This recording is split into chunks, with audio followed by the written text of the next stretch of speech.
lugar na pag-aadikan namin. Yan. Ito si Sadik Boni. Yan. Yan si Serger. Yan, natutulo.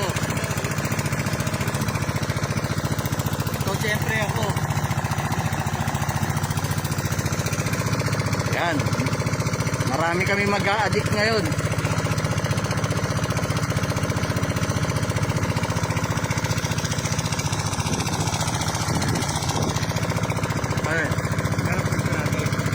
Ayan yan. Ayun nga, yan nga yung dati katapat ng ano, di ba? Isla Crudo. Isla Crudo. Yan. Yan nga eh.